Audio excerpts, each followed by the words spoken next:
Okay, all right, I'll press record. Yeah. Wait, hold on, sorry.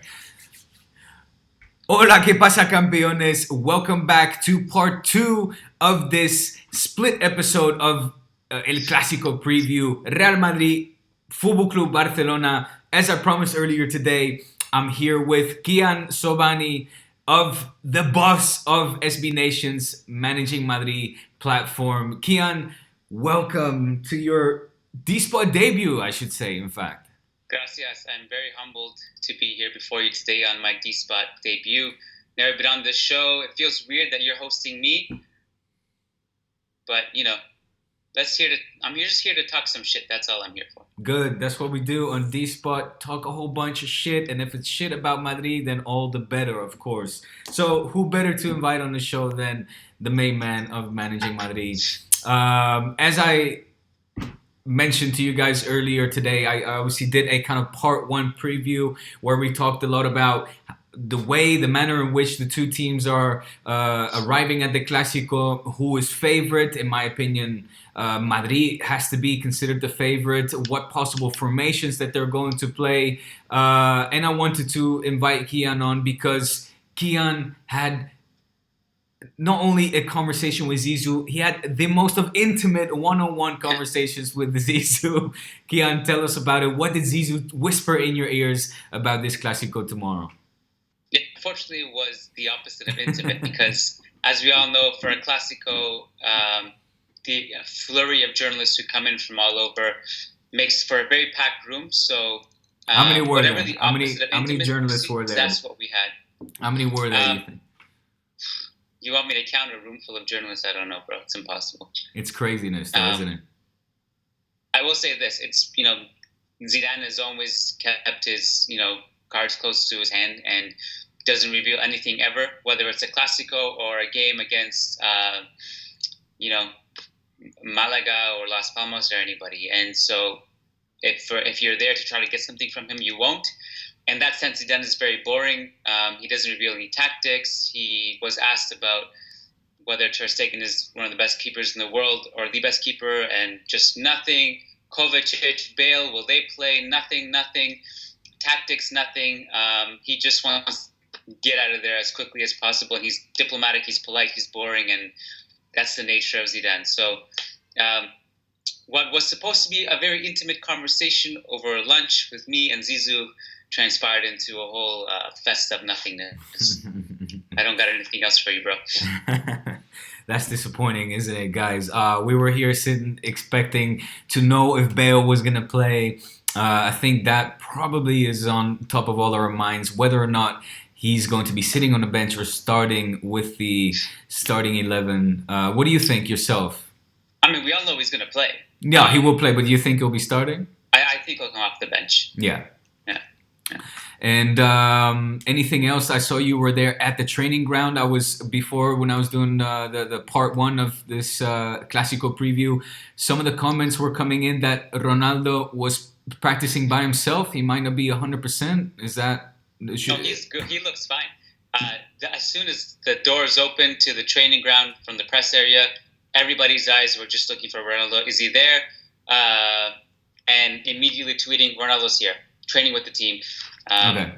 He looks more than okay. There's no chance he's going to miss this game. No, of course not. I mean, that I didn't really place much importance. I wanted to verify that with you. It would have been surprising. So, Kian, just to bring you up to speed, what I covered in part one was kind of my suspicion on how Valverde is going to confront this match, the formation, what I would like to see and what I expect to see. Now, what I would like to see is Barça come out ambitious and go for the kill. That is the fan side in me. That is the culé inside of me that wants to just finish this with an emphatic win.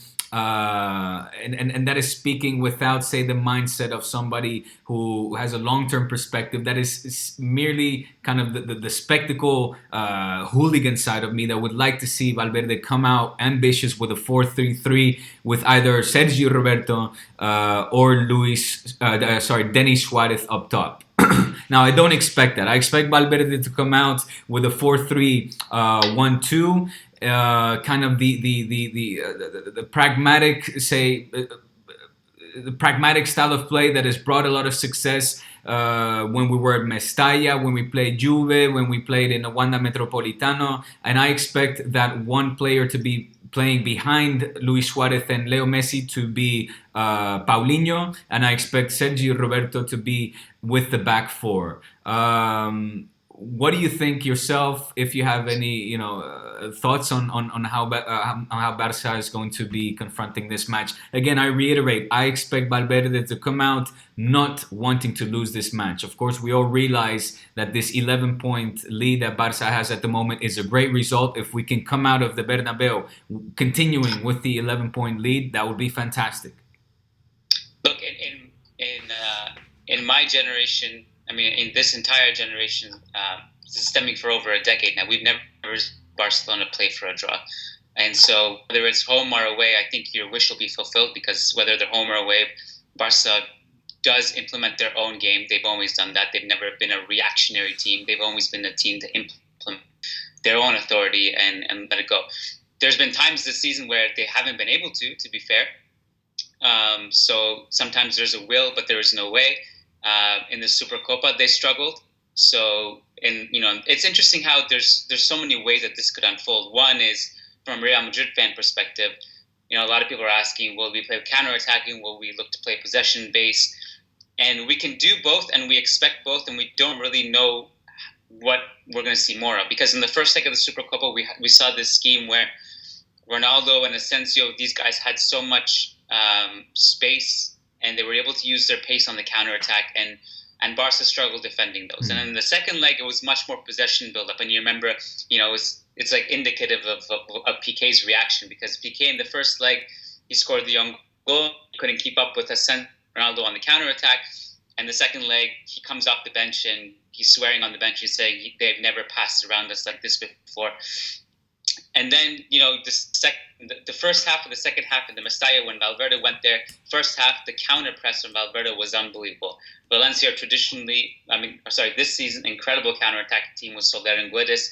They could not get out or escape their back line, and anything going past their own half. And then the second half, they flipped the switch, and Guedes started to put some Barcelona defenders on skates. And so there's so many ways this can go. I think Barcelona will come out and to sit back. I'd be surprised. At the same time, I wonder, Real Madrid on their game, if they click into gear, they're probably the best team Barcelona have faced in terms of being able to get themselves out of the back with press-resistant players like Modric and Kroos. Varane is an extremely good passing center back, and there's a lot of ways they can get out. And once they get out, there has been weaknesses I think that Barcelona can be exploited in, and that's their transition and defense, particularly with that Umtiti, who is a massive blow for you guys. And honestly, from a Madridista point of view, it's really relieving that he's not there. I'd also be curious to ask you, because a lot of outlets, Marca is kind of predicting this 4-4-2 where Barcelona packed the midfield with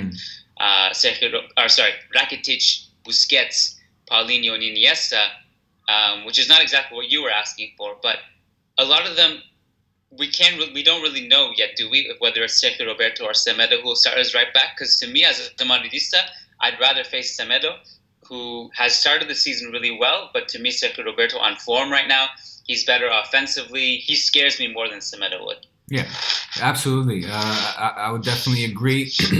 However, that said, again, and this is two sides of me speaking. It's the fan side and it's the rational side.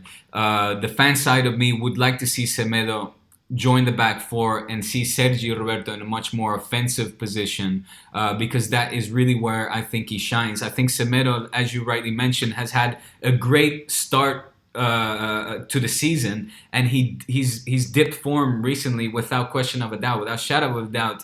He's not the same player that we saw in the previous matches, but I don't think that we should necessarily punish him for his bad form, but rather maybe give him that confidence that he needs to say, look, we know that we saw that what you're capable of, and we trust that you're able to reach that level, and what better match to do that than in a Clasico.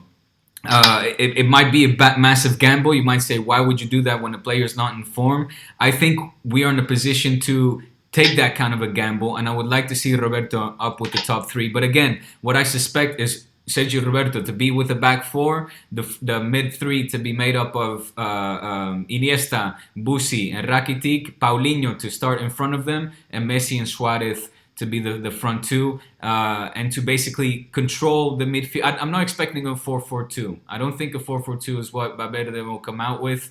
And I actually, honestly, I hope neither that he won't do that. I think that would, if you're really going to try to not lose a game, that will be the formation. If you're going for a formation where you want to have possession of the ball, control the ball, play kind of an intelligent type of football, slow type of football, where you're not running around like a headless chicken, then maybe a 4-3-1-2 is the way to go. It allows Luis Suarez and Messi to basically have the space to run. In case I'm expecting Madrid to go balls out on this one. Madrid has to win this, yes or yes. A draw for Madrid, is anything but a good result, especially given obviously their deficit at the moment of 11 points. Given the fact that they are playing at home in front of their fans, they need this win more than ever. So I'm expecting possibly quite a frenetic. Frenetic, yeah, frenetic Madrid. That is aggressive. That is looking for the win. If we can get the ball, recuperate the ball quickly, and have the front two, break away on a counter, with Paulinho obviously mixed in there. I think that is a possible. That is a possibility. That's the kind of style of play that I'm expecting from this Barça side. Do you think that Madrid is going to be, like I said, having this frenetic kind of play? Do you think that they are as desperate as us culés think that is it basically this, or say goodbye to La Liga if they don't win tomorrow? It's a final for them. It's a final for them, right? We were coming up with scenarios on how it would be possible for Real Madrid to actually win the league. It's 11 points now, or is it 14 with the game in hand? It's 11 with a game in hand. 11. Yeah, so you have to win against Leganes, which is a game in hand. You have to win both Clasico. And if you do all that, then you reduce it to 2. And then 2 points, anything. 2 points is nothing, really. Yeah. So those are the dominoes that have to fall. Right. Whether, Zidane, obviously, as pragmatic as he is in his press conferences, he always just cliche, everything is a final for us. Doesn't matter if it's this or... Yeah. Game, but of course, there's no question. This is the first step to bridging the gap between the two teams. If they lose this, adios, man. I don't think it's possible. Yeah. Now, there's something I wanted to bring out. I wrote it down as you were mentioning it, and I want to bring it up before I forget it again. You mentioned the Supercopa. Obviously, in Churros y Tácticas. You guys that don't know, it's a great podcast that Kian hosts. Sometimes I get to co-host with him. And on Churros y Tácticas, many times we talked about, what's happened to Madrid since the Supercopa, where they seemed light years ahead of this Barcelona side, and now are 11 points behind La Liga leaders, that is Fútbol Club Barcelona. Now, I've kind of analyzed it. I've looked back at the games, and despite that, at the time when emotions were running high, the summer, obviously Barça had come off a terrible summer. We had lost La Liga. Our arch rival Madrid had won everything. We had just lost Neymar. Valverde came in. And I started to reflect on this and look at this from a different perspective. And I want to, because you're always a very fair and balanced guy. And I want to ask you your opinion on this, because at the time, it seemed... even Piqué came out after the 2-0 at the Bernabeu and said, and you just mentioned it as well, ha sido un baño. Those were his exact words. They gave us un repaso. Like they had their way with us. They swiped us out of the way. This had never happened before. And I think he exaggerated. It was like a good culé, we were all very pessimistic, but given the fact that Neymar had just left, given the fact that Valverde had just come in and it just had this bunch of players that to work with, the 3-1 and the Camp Nou, I think, was not a fair reflection from what I looked back at a couple of days ago, I think that match could have easily, and if fairly, finished with a one or maybe not a 1-1 draw, but say a 2-2 draw. I think the 3-1 on the night didn't reflect the style of play or the difference in the style of play of these two teams. Now, obviously, it ended 3-1, and Valverde had to look for the remontada in the Bernabeu and came out with a very valiant, three in the back kind of formation.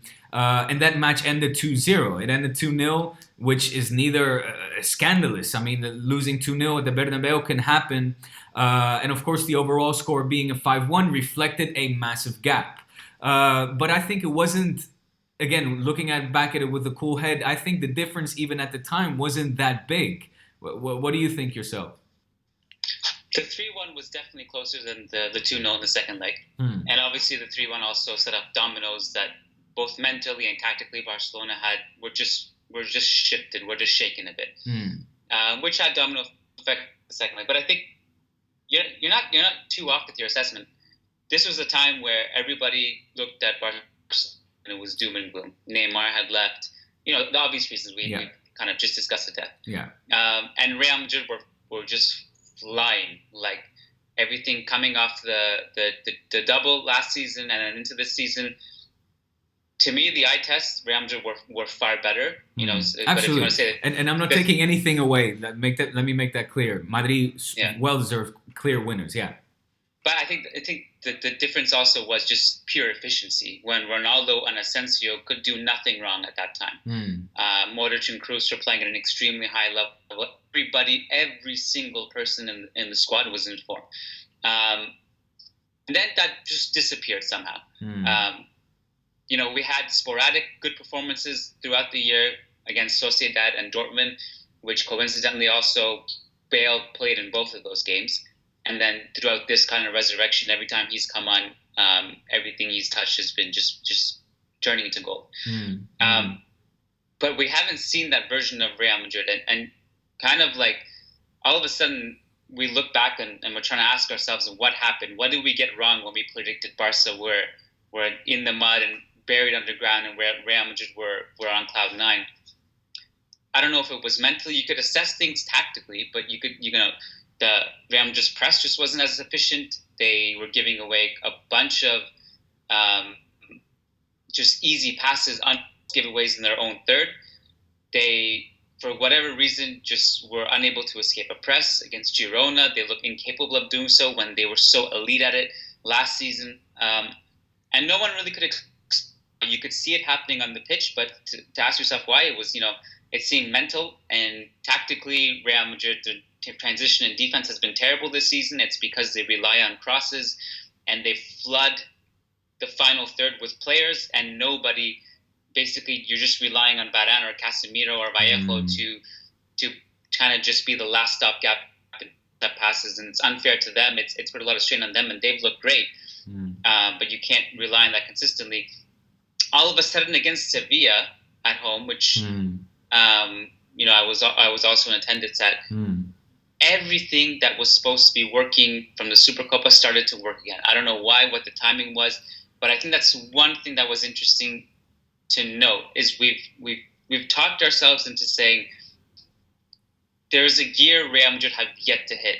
And they'll hit it at the right time. And we may be delusional when we say this because that gear could never be hit. But I was talking to Robbie Dunn about this from us in the last Tours de Tactics, and he was saying, because he had just written an article about Zidane's, I guess, calmness when addressing these questions of crisis. And he said, we'll be fine in the springtime. And we were talking about how Pochettino, after the two games against Tottenham were far better than Real Madrid, and everybody was losing their minds and saying, Pochettino's a mastermind and Real Madrid is finished, Zidane needs to go. And Pochettino had said something that really stuck out to me. He said, these two games are not an indication where either of us will be in the springtime. And I also wonder now that all of a sudden they need to get their act together and they got Barca coming up, they suddenly might click into gear. And I'm going off on a tangent here, I apologize. But no. So just interrupt me anytime you want. But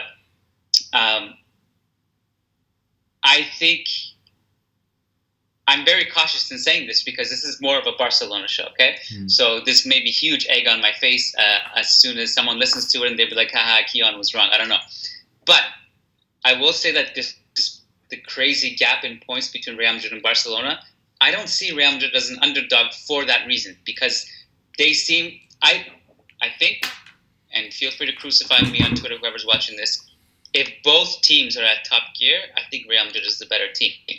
But I don't know if that version of Real Madrid will show up or not. But I think if both teams show up wanting to win, I think Real Madrid is the better team on paper. But that is, that's also because when Titi's not there. It's also because PK's not in form. Suarez is playing a bit better now, but he's still not 100% there.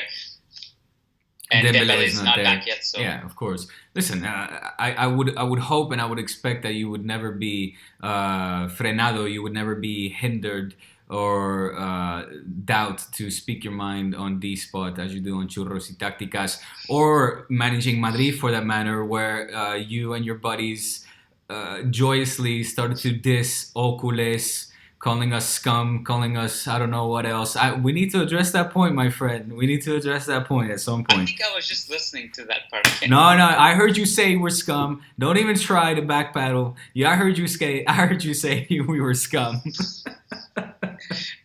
But listen, I mean, look, I'm gonna say this. I'm gonna agree with you on most of your points. I think first of all, that the points, the difference in points is not an indicator of the difference in quality of these teams. The same way that the Supercopa, in the end, looks like we are not that was not an indicator of the difference in quality on the squad. And I can agree as well with you right now that on paper, Real Madrid is not only favorite but potentially the better team because of the reasons you mentioned. We're missing Umtiti. Luis Suarez is also gone missing. Although let's see if now he's on the upstroke. Can you say that upstroke? It's usually downstroke. On the rise. And Dembele on the rise sounds a bit better. Yeah. So and like I said, Madrid is favorites. Madrid is favorites because they're playing at home, because they've come off of winning the Mundialito, where again Ronaldo was the prolific player, the prolific scorer, allowed you guys to win that title, and they need these points. So, but what I am also curious to know, and I'm gonna end it on this one, is if we're going to make an all-star starting 11, which players are you and I going to pick? Or let's stick with you of each team to make up your all-star 11, starting with the man in the goal. So you're asking for a combined 11, correct? A combined 11, exactly, of Real Madrid. On form, or everybody on healthy, on current status? Everybody, as you want. So, the Bales, the Dembeles, everybody's healthy 100%. Yeah. Assuming there's suspensions, no injuries, everybody's on form, top of their game. Starting with the man in between the sticks. Because I did this last night in the Managing Madrid podcast. Oh, okay. I'm already prepared. Ter Stegen is in nets 100%. Right? Yeah, I would agree. Do you want me to just go through it? Go.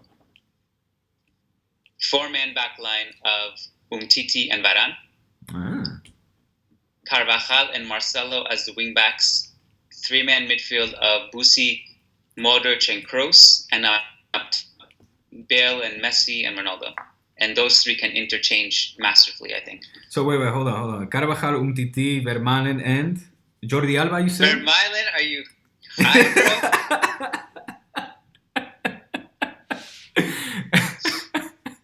bro? Go on. Varane. No, I know. I was kidding. But who was the fourth?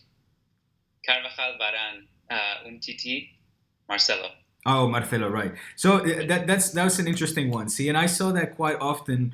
So Marcelo over Jordi Alba? Yeah. Oh my God. Yeah. Yeah. I mean, look, Marcelo has kind of dipped this year, and Alba is having his best. He's having his best season in years, and I think you guys will never say that Neymar leaving was a good thing. In absolutely zero worlds, no worlds are you better off without Neymar than with him. But Alba spoken about this kind of newfound freedom on left flank, and so much of your danger has come from basically Alba Messi. Alba passing to Messi, Messi passing to Alba, Alba cutting it back masterfully, and things happen. Marcelo on form is the best left back in the world, and it'd be interesting to actually discuss this, but I do feel like Alba won't have as much freedom and space as he normally does because he's going to be facing, I guess in this instance, Carvajal and Bale for at lead. And, we saw what happened in the second half of in the Mestalla where it wasn't necessarily on Alba's side, but when Guedes, got going, those really, Barcelona suffered on those flanks, and I think they'll be limited in how much space they can venture forward. And without Alba venturing forward much, it relies more and more on Messi to make shit happen. So I'm interested to see how that. I think Alba's probably been the better left back than Marcelo this season. I think if both are on form, Marcelo is a better player. Interesting. So I'm gonna agree with you with Carvajal Umtiti. I'm gonna switch Beran with Piqué, and I'll switch Marcelo with Jordi Alba. For me, Jordi Alba has been back to his old self. Back to also the form that we see with the Spanish national squad. So two changes there. Busi, then you put Modric and Kroos. I'm gonna change Kroos for Iniesta. Obviously, I'm surprised you're not taking Iniesta over Kroos. Iniesta is back to his old self. There's no better player and no better midfielder in the world than Iniesta in top form, man. Look, I love Iniesta. I do. He's the one culé that he would get a standing ovation in the Bernabeu, and in fact, I think he did, didn't he, when he got substituted? Yeah, he did. He did everywhere. Yeah, in places that he wouldn't. Iniesta is Iniesta. So I suppose if we're talking about everybody in peak form, and that would include like the Iniesta of, let's say, 2012. But look at him now. He's that Iniesta. He is at times. This is the thing.